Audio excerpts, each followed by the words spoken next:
જય શ્રી કૃષ્ણ, જય સ્વામિનારાયણ, જય ગુરુમાત બહેનો. આજે D11 ઇમિટેશન જ્વેલરીમાં તમારા માટે કોરિયન ગ્લાસ ડાયમંડમાં બે ડિઝાઇન આવી ગયા છે. એક ડિઝાઇનના બે કલર રહેવાના છે, એક સિંગલ કલર રહેવાનો છે. ડિઝાઇન બતાવી દઉં, તમે ડિઝાઇન જોઈ લો. D9 ઇમિટેશન જ્વેલરી મહાદેવ ચોક પાસે બ્રાન્ચ થઈ ગઈ છે. D11 imitation jewellery. તો તમે ડિઝાઇન જુઓ. આની પહેલી ડિઝાઇન છે. ખૂબ જ સુંદર અને સરસ ડિઝાઇન રહેવાની છે. 3 સ્તરમાં નેકલેસ રહેવાનો છે. તમે ડિઝાઇન જુઓ, ખૂબ જ સુંદર આ ડિઝાઇન રહેવાની છે. એની વચ્ચે તમને ગોળ મોટા ડાયમંડ જોવા મળી જવાના છે. 3 થરમાં ડાયમંડ રહેવાનો છે. ખૂબ જ સુંદર આ ડિઝાઇન રહેવાની છે. હવે તમને એની ઇયરિંગ્સ બતાવી દઉં. આ એની ઇયરિંગ્સ રહેવાની છે.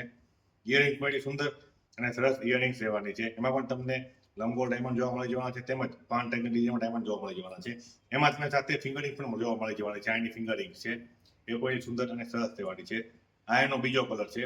બીજો કલર પણ તમે જુઓ. એમાં જે પ્લેન ડાયમંડ હતા એની જગ્યા પર અહીંયા તમને બેબી પિંક કલરના ડાયમંડ જોવા મળી જવાના છે. હવે એની ઇયરિંગ્સ બતાવી દઉં. ઇયરિંગ્સમાં પણ તમને બેબી પિંક કલરના ડાયમંડ જોવા મળી જવાના છે. 5 ટાઈપની ડિઝાઇન જોવા મળી જવાની છે. એમાં પણ તમને ફિંગરિંગ જોવા મળી જવાની છે, જેમાં 5 ટાઈપના શેપમાં તમને ડાયમંડ જોવા મળી જવાનું છે. હવે તમને બીજી ડિઝાઇન જે બતાવી દઉં, એ ખૂબ જ સુંદર અને યુનિક ડિઝાઇન છે. એમાં તમને ચોંકી ડાયમંડ, 5 ટાઈપના ડાયમંડનો વર્ક જોવા મળી જવાનો છે, ગોળ ટાઈપના ડાયમંડનો વર્ક જોવા મળી જવાનો, તેમજ પન્નાનો વર્ક જોવા મળી જવાનો છે. ખૂબ જ સુંદર અને સરસ લાગી રહ્યા છે. હવે તમને એની ઇયરિંગ્સ બતાવી દઉં. આ એની ઇયરિંગ્સ રહેવાની છે. ઇયરિંગ્સ માટે સુંદર અને સરસ રહેવાની છે. ઇયરિંગ્સમાં પણ ગોલ્ડ ડાયમંડ, 5 ટાઈપના ડાયમંડ અને પન્ના ટાઈપના ડાયમંડનો વર્ક રહેવાનો છે. ખૂબ જ સુંદર આ ડિઝાઇન રહેવાની છે. ડિઝાઇન જુઓ. જો મેં તમારી ડિઝાઇન ગમતી હોય ને, ફટાફટ D11 ઇમિટેશન જ્વેલરી મહાદેવ ચોક વાળી બ્રાન્ચની મુલાકાત લેજો.